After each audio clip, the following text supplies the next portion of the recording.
The Gender Minister, Cynthia Morrison, has backtracked on her pledge to personally cater for a 6-year-old boy whose hand was cut by his stepmother, leading to an amputation.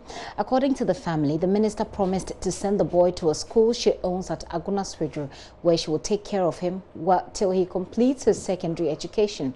We'll hear from the minister shortly, but first, my colleague Richard Kudu Nyako recaps the story.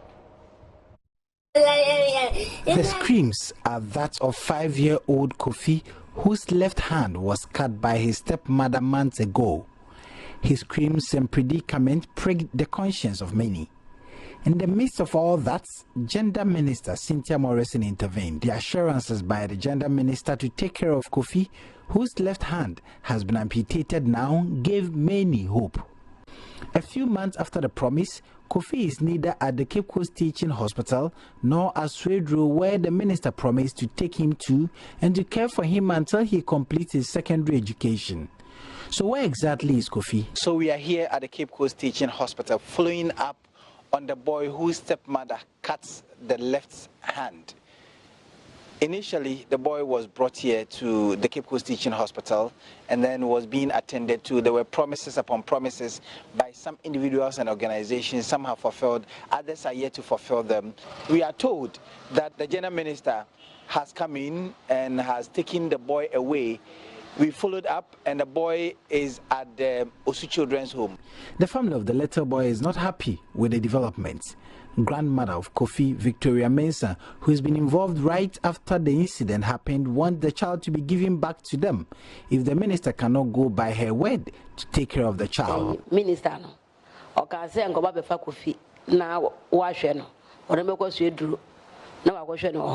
the minister says she will take care of Kofi. Her words were clear enough that she would take him to Swedru and see him through school. But now Kofi finds himself in the children's home. I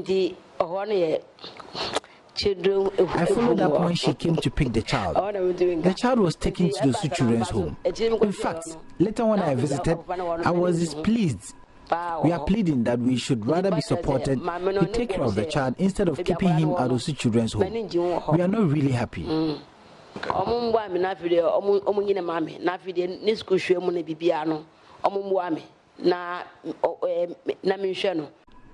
Kofi's uncle, Enoch Mensah, who has also paid Kofi a visit at the children's home, says there is no way the child can be allowed to stay at the children's home.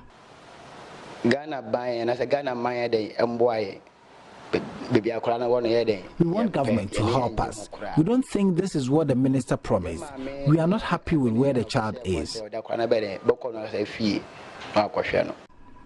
When JoyNews made enquiries from the Gender Minister, she indicated the child was with her and sent photos of her and Kofi via WhatsApp to back her claim.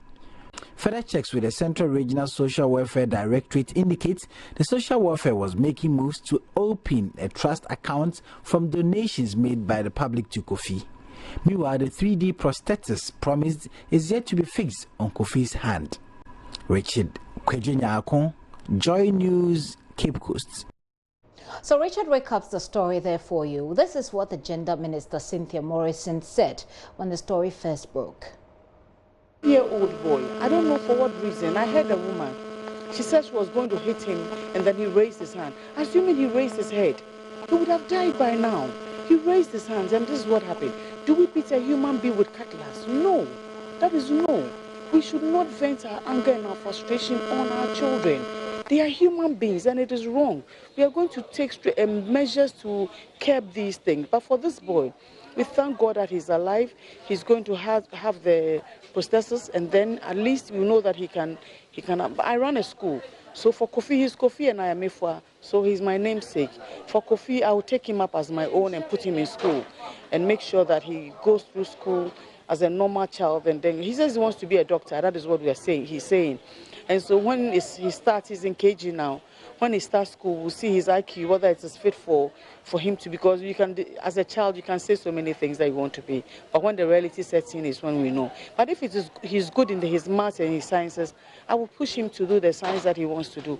So for Kofi, I'm going to take him as my very own and then put him in school Maryland in Suedu, we have boarding facilities. I have a home there, so I'll keep him there and then monitor his progress. And we want to see him come out as a proper human being. And I know that when he comes out, he'll be an advocate for children who have gone through these things, because we'll let him know where he's coming from and where he has got into. For him, it's an exceptional case. And I want to use this opportunity also to thank the donors are here, people, companies and private individuals have volunteered to help him. And then I am praying that we should continue to help him.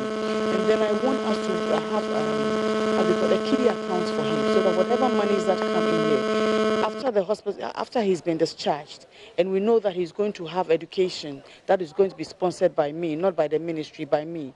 Any other monies that comes in, I would make sure that we have a fixed account for him where nobody will touch that money, so that that money would be generated for his future, because he can go to my school for free. He gets to secondary school. By God's grace, there's a free SHS. What about the university? And maybe me, I'm 55, so maybe I wouldn't be there to follow up. I hope to be there to see him. But what if that time I'm so old that I can't even continue? But when he has that fixed account there, then it will continue his education. Because I can't guarantee after he's left secondary school, I won't be here and say that I'm going to take care of him after secondary school. For the primary and JHS, it is mine, so I can do that for him. But by the time he's in the university, that will be like some 20-something years to come. I would be in my 70s going to 80s, and maybe I can't afford to. But if we have that fixed account for him, that money can be there to take care of his future. Because I don't know where we're going to send him to. The family, looking at the grandmother, she can't take care of him. The mother can't take care of him, and nobody. So we'll take him up as my own, and then we'll make sure that he has the best of education to the level. So by the help of people who would come and support him financially, we have that fixed account. So then we know that he has a secured future by God's grace. So that is the Minister, Cynthia Morrison, there speaking when the story broke earlier. Richard Kojonyako has been following this story. He joins me on the line from Cape Coast. Hello, Richard. Hi, Gifty. So is there any new development this afternoon, since we've been telling the story the whole of this week?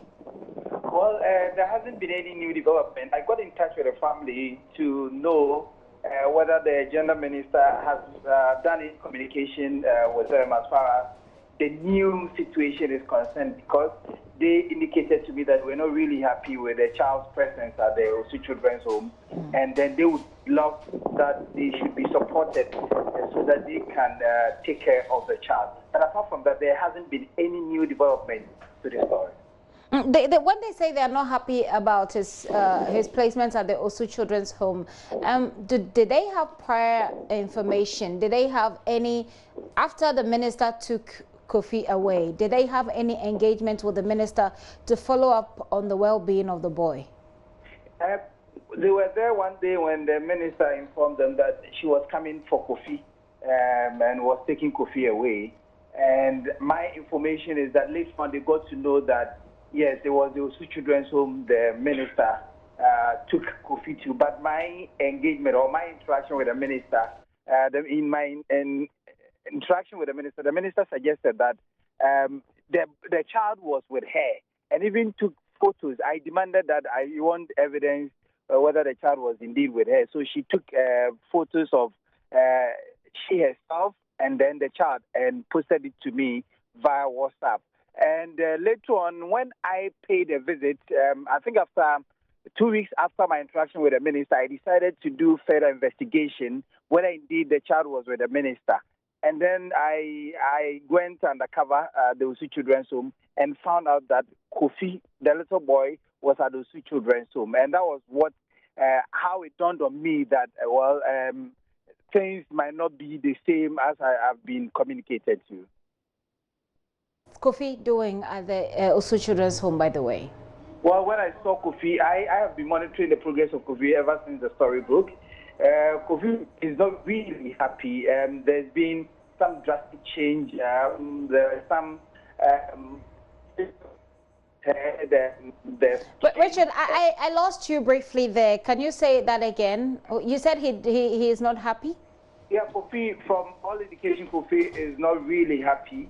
I have monitored the progress of Kofi ever since he was brought to the hospital. My engagement with Kofi when I went undercover at the Osu Children's Home proved that there were so many rashes, even though when he came to the hospital initially, there were some rashes and some bruises on his body. When the hospital started taking care of him, a lot of them vanished. But now they are resurfacing, all of them, and you could see some sores on his head, and there were some further development. So Kofi was not really happy. I was not allowed to take pictures of Kofi, but I had evidence of my going there, and so that's how Kofi is doing. Kofi is not really happy, and the family also paid Kofi a visit at the children's home, and they also told me that they were not really happy with the state of the boy at the children's home. So the minister placed Kofi there, but the child belongs to them. Do they want to go back for go for Kofi and take him away from the children's home? Well, they say that there was some negligence on the part of the biological parents of Kofi. Okay. But Kofi still has a family, and they depended on the minister's assurances and promises that Kofi was going to get some very good care under the care of the minister. They didn't know that the minister was going to send Kofi to the children's home, and so they want to be supported rather, if that is a new development and they have not been told. Okay. They want the minister or the state to support them to care for Kofi, to raise him up, other than Kofi being at the children's home. Richard, thank you very much for following up on Kofi and his well-being. Richard Kojonyako is our Central Regional Correspondent. Well, let's hear from the Minister of Gender, Children and Social Protection. She says her position bars her from adopting any child since she is the mother of all children in the country. She was speaking to JoyNews at the sidelines of the Canada Independence Day celebrations in Accra last night. Yeah. When I met Kofi, I wanted to... When I met Kofi, I wanted to bring him home and then take him to school. That was the official thing I said. I didn't even mention home. I said I was going to take him to school in Maryland, where I have a house and I have other children that I have not adopted but are fostering. But I was told by my ministry that because I'm the gender minister, I cannot adopt a child, which I understand, because all the other children are my children. And so if I have to bring him home, which initially I told I was not adopting him because he has parents, but if I have to bring him home, the requirement is that I have to get a care order before I bring him home. So when they called me that he was about to be discharged, I called the hospital, I sent a car to pick the grandmother and Kofi to Osu, which I told them, because she took Kofi there because I could not bring him home. And the reason I did not take him to school was because of the amputated arm.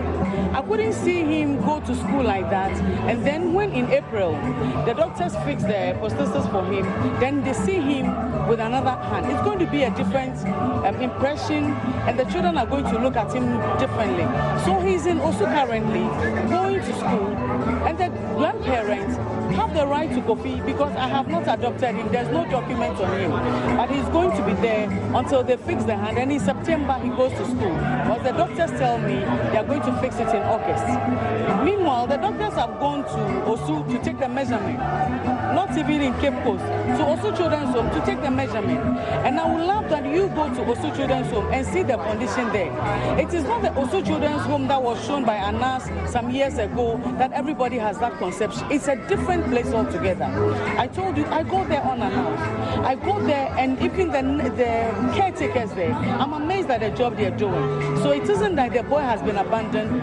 I'll show my phone to you. I have pictures with him that I go and visit him, that we take pictures and all that. Even when I go and I give him gifts, the requirement is that I cannot give it to only him, I give it to all the children, because I can't treat him differently from the other children. So the story I am hearing like I have abandoned the boy and the grandmother wants to come and take him back. I don't have a problem if the grandmother feels she can. Because when I went to the hospital, the grandmother told me she herself, including the mother of the child, even getting money to transport them to the hospital is a big challenge. So if the grandmother wants, I don't have a problem. But I would have to make sure that I have to see the school that they are taking the boy to and the home. Because the boy is an asset of the state. just like any other child. So where they are going to keep the boy, I want to know.